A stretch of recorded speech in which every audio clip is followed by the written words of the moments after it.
Halo teman-teman sekalian, jumpa lagi. Kali ini saya mau berbicara mengenai sedikit reaksi saya terhadap adanya pertanyaannya. Ini pertanyaan dari teman dalam acara Zoom meeting dengan teman. Saya mendapatkan pertanyaan demikian. Jadi sudah umum diketahui bahwa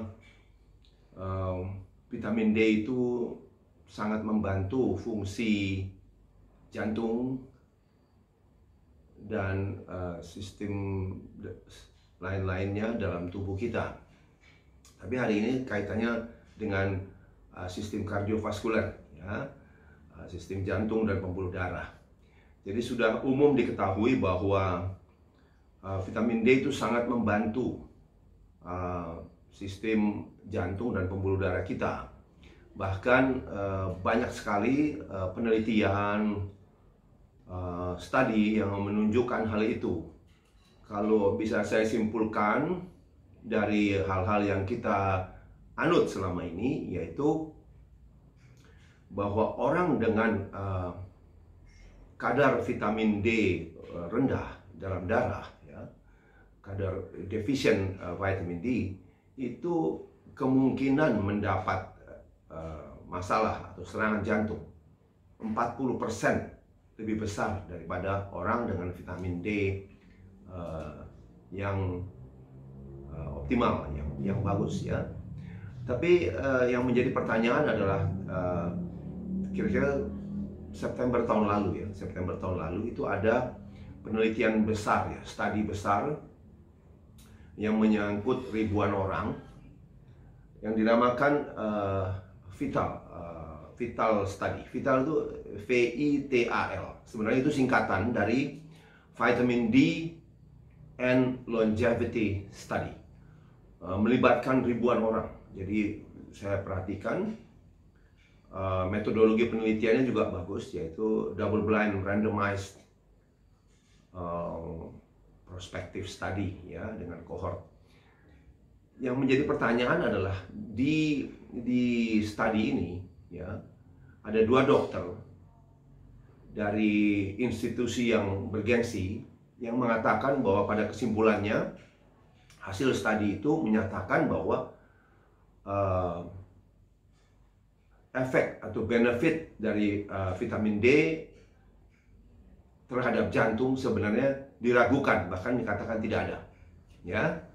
Kedua dokter ini adalah Profesor Joanne Manson dari Harvard Medical School, dan yang kedua adalah Dr. Erin Donnelly Michels. Dr. Erin Michels ini adalah kardiologis, ya, dokter jantung, sedangkan Prof. Joanne Manson itu adalah internal medicine, ya, internis. Erin Donnelly Michels itu dari John Hopkins. Jadi ini 2 dokter, satu dari Harvard Medical School, satu dari John Hopkins, ya. Jadi keduanya sangat bergengsi. Tapi tetap saja janganlah membuat kita menjadi gentar atau ragu-ragu, karena memang kalau kita membaca studi, tentu kita harus lihat siapa yang bicara, dari center yang abal-abal atau center yang reputable, ya, yang punya reputasi. Tentunya kedua center ini reputasi. Tetapi mesti diingat bahwa ini bukan statement resmi dari kedua center ini, tetapi ini adalah pendapat dari 2 dokter yang kebetulan bekerja di 2 center yang terkemuka ini. Jadi pertanyaannya adalah kenapa saya buat reaksi terhadap studi ini? Karena ini dipertanyakan. Karena ini mengatakan bahwa vitamin D itu tidak betul-betul berpengaruh positif kepada jantung dan pembuluh darah. Jadi ini membuat saya meneliti studi ini, ya, dan saya menemukan bahwa tentu saja menurut kami dari Vitamin D Society Indonesia, penelitian ini tidak bisa applicable buat kita. Karena apa? Karena kita punya parameter yang berbeda. Jadi saya cerita sedikit mengenai penelitian ini. Penelitian ini disponsori oleh National Institute of Health dari Amerika ya. Ini badan pemerintah. Dan karena ini badan pemerintah, yang dipakai parameter dari vitamin D adalah dari Institute of Medicine. Institute of Medicine yang pada tahun 2015 berganti nama menjadi National Academy of Medicine. Jadi ini semua badan pemerintah ya. Dalam video saya yang lalu juga saya katakan kalau parameter yang dikeluarkan oleh badan pemerintah tentu susah sekali untuk dilakukan perubahan. Dan perlu saya jelaskan di sini bahwa parameter dari Institute of Medicine ini sudah banyak dikritik orang karena dianggap sangat kurang ya. Jadi begini, parameter dari Institute of Medicine yang dipakai di studi ini menyatakan bahwa vitamin D itu dinyatakan defisit apabila kadar dalam darah Anda di bawah 20 nanogram per mililiter. 20 ya. Jadi itulah kemudian ternyata dikumpulkanlah pasien sampai ribuan pasien ya. Tetapi yang diambil memang mereka mengambil yang kadarnya di bawah 30. Jadi di bawah 30, ada yang 20 tapi ada juga yang di bawah 30 nanogram per mililiter untuk diikutkan dalam studi ini. Kemudian diberikan, jadi materinya diberikan vitamin D3 2000 IU ya. Kenapa 2000 IU? Ya itu adalah karena ini mengikuti Institute of Medicine yang sekarang namanya sekali lagi National Academy of Medicine. Nah, patokan dari Institute of Medicine itu memang dosis vitamin D3 cukup 1000 dan 2000. 1000 sampai 2000 IU ya. Maka itulah yang diterapkan pada penelitian ini. Kemudian pada akhir penelitian ya kadar vitamin D dalam darah dicek lagi, dicek ulang untuk kedua kali, dan sudah didapatkan 40, naik menjadi rata-rata 40 nanogram per mililiter, dan disimpulkan itu sudah cukup ya, karena memang menurut kriteria daripada Institute of Medicine, ini kriteria vitamin D yang paling lama ya, paling kuno. Kalau tidak salah ini kriteria ini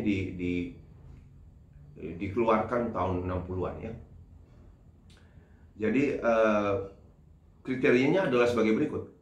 Di bawah 20 nanogram per mililiter defisit atau kurang. 20 sampai 40 nanogram per mililiter itu dianggap cukup. Itu sebabnya pada penelitian ini pasien-pasien itu sudah mencapai 40 nanogram per mililiter sehingga dianggap cukup. Kemudian dilihatlah apakah vitamin D-nya ini berpengaruh kepada sistem jantung dan pembuluh darahnya. Kemudian mereka simpulkan bahwa ternyata efek positif daripada vitamin D tidak ada terhadap jantung dan pembuluh darah. Ya boleh saja ya, itu boleh-boleh saja karena kriteria yang berbeda.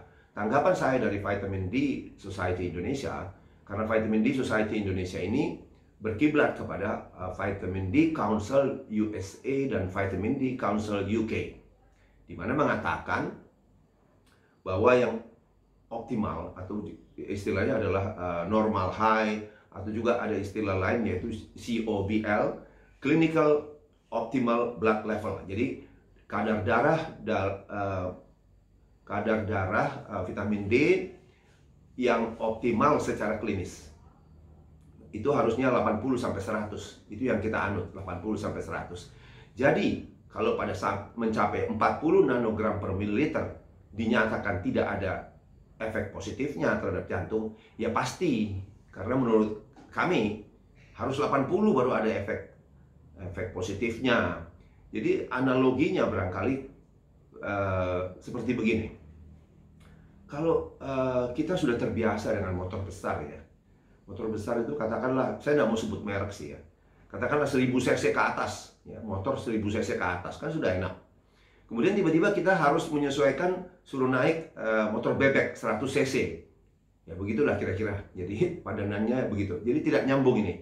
Jadi bolehlah mereka mengatakan tidak ada gunanya vitamin D, tetapi kriteria yang dipakai kriteria yang sangat minor. ya, kriteria yang sebenarnya kriteria sendiri tidak cukup itu, ya. Jadi saya tidak membantah, silakan saja, karena kita mempunyai kriteria yang berbeda.